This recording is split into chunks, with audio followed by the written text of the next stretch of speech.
Hello, everybody, and welcome to Dot to Dot.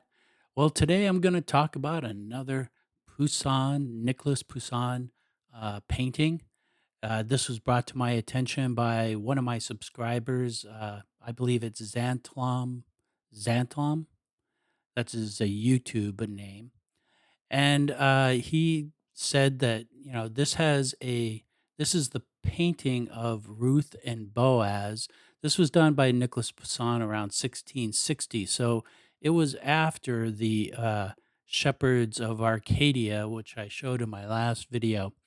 But it's interesting. It does have some geometry in it, and it actually goes hand in hand with the last painting, the shepherds of Arcadia. So, Ruth and Boaz are biblical figures. Boaz was um, the son of Solomon, King Solomon. And I don't know if this is Ruth down here. It sort of looks like a man, but I'm not so sure. This may be Ruth up here. But this person down here is before Boaz, and then there's a looks like a guard or some kind of a soldier over to the right here. And these figures give us an interesting geometry that goes hand in hand with the last one, last Nicholas Poussin, the Shepherds of Arcadia. And this is a very small portion of this picture. This picture is pretty big. And if you notice, there's a lot going on here. Notice this big tree right here. Now, I don't know if this is an oak tree or an olive tree, but there's another thing too, is if you look out into the distance, you see what, at least to me, it seems to be somewhat a representation, artist representation of the Temple Mount. And this would be where uh, I don't know, the temple of Alaska Mosque would be up here, and then over here would be the Dome of the Rock.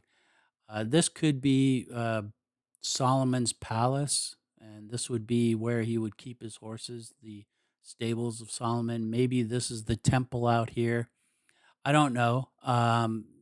Boaz was a Bethlehemite. In other words, he's from Bethlehem. He had his farms down in Bethlehem. But this is interesting because Boaz is actually a Masonic figure, and I got some information. I'll leave a link in the description for it. But Boaz has is one of the pillars that was on. It was named one of the pillars of Solomon's temple, and there were two pillars, and these were adopted into Freemasonry. I don't know when it was, but uh, this is the pillar of Boaz, and in the Jewish mysticism, it stands for all these elements here, which is the dualistic, uh, basically dualistic philosophy, and the Jason uh, pillar is over here, and you can see it's the what they call um, the marriage of heaven and earth. So Boaz would stand for the earth and all these elements, and the Jason would be the heavenly elements. So this is very interesting. Um, Also, this is some references. I'll leave this in the description. References of biblical references of the two pillars and how they were made, and what were the elements within the pillars, the art and the design of them. And also, I'll leave a Wikipedia um, description of Boaz. This is telling about Boaz and his genealogies. He had a genealogy that went from Ruth, and apparently he was in the family tree to Jesus Christ. So, very interesting biblical figure that goes from the Bible also into the mystery schools. And Solomon, it's said in some sites that King Solomon was connected very much with the Egyptian schools of mystery. which doesn't surprise me because in the Bible it talks about Solomon being married to a Canaanite woman at one time. He had many, many wives. So, but this is all part of the mystery of Boaz. So let's look at this geometry that comes out of these three figures down here. So the first thing, of course, we're going to look at Boaz, and you can see he's giving some basic, very basic geometry symbols with his hands and his arms. Now note that this we're using again. This is mostly the hands, and like in the last geometry with Poussin with the Shepherd's Arcadia, we used a lot of the eyes, but also the hands came into play. So we're going to draw a line through in unison with his thumb right here. And it's interesting that this goes directly east-west when I have this positioned on Google Earth. Now the next one we're going to do is we're going to go down from this right here between his thumb and his index finger. You can see it's pointing in this direction. And we're going to connect it with that east-west line up at the top. Notice too, it also goes through this person's hand. And you can notice that this hand also has a finger going straight up and down. Very unusual, very not a natural position. So what I'm going to do with that is I'm going to take this line right here and I'm going to put a north-south line that goes along the side of this shadow right here. And it comes down. You can see his foot position is sort of up and down. So we're going to assume that there's a north-south line there. And you'll see it's going to connect up with something really amazing. So the next most obvious thing, of course, is the spear shaft. And we're going to put a line through the middle or down the center of this spear shaft. And the next thing you look is this soldier here, his arm. He's doing like a soldier salute where he puts his hand over his heart, but he makes this angle here, and we're gonna explore that too. So we're gonna put a line from his eye, and we're gonna basically just ang- uh, line up that elbow and give us the angles that this angle of this elbow here. So the next thing we're going to look at is the position of this right here. And this line is the end of the shaft here. This line we're going to take up to the corner of this one right here. So, and then the next thing we're going to do is we're going to look at this guy's hand, Boaz's hand. He has his thumb or his index finger pointing up, and he creates this triangle right here. We're going to take a line from the tip of that finger and marry it with the thumb right here, the end of his thumb, and complete this triangle right here.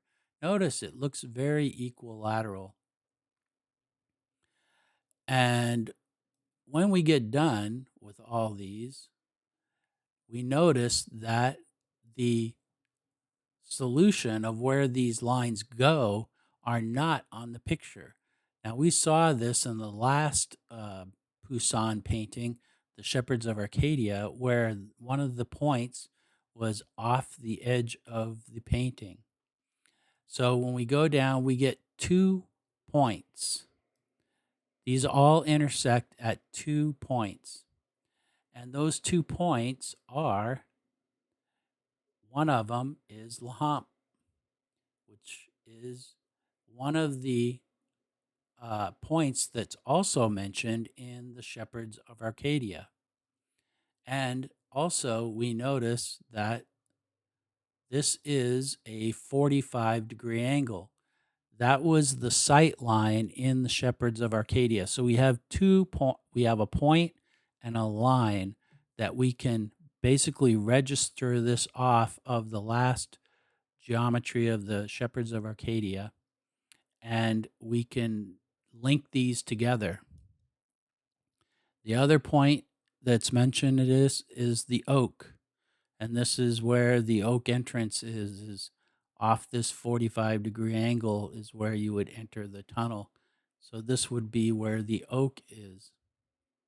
And the next one is, and this really surprised me. And, even if I didn't put in this north south line, we still had two very significant lines with this painting that indicate this point, and this is what we call the south anchor, which is it's not called the south anchor, but this is on Zena Halpern's map. And this is one of the points called the anchor. Now, the other thing too is if you notice these hands, remember I said these hands, notice how these lines go through the palms of this.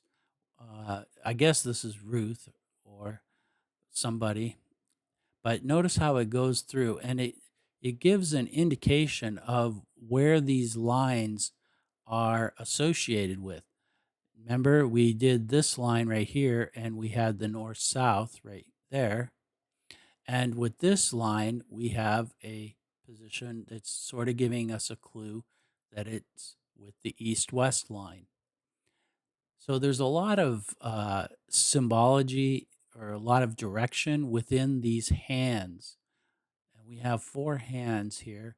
And over here, we have the, very definite angle of the guy's elbow. And of course, we have the spear. Now, if you come to the end of this spear here and you if you make that the center point, we find out that this gives us a distance measure. So it's not really a distance measure, but it's showing you that where this point is right here, it's equal to where this is. So this is the halfway point between the oak and whatever this point is right here. Now, there's nothing that matches this point that I've discovered, but it does give you uh, how can I say it? It gives you an idea that there is a distance design, whether the information is available in the encryption of this painting or not, I don't know, but it gives us a indication that this is a design function of some kind of distance. So anyway, this is I thank the subscriber that led me to look into this. I think it's Xantlam, but it has definitely a very obvious basic geometry that it connects with the last geometry that was with the Poussins Shepherds of Arcadia. And let's see, I can put that up here. This is the geometry that came out of the Shepherds of Arcadia. And let's see if I can put this. You can see here's where the oak is, the oak entrance. And remember, on the Shepherds of Arcadia, we had that 3-4-5 triangle. And let's see, the Shepherds of Arcadia. There we go. The orientation of these two pictures are different.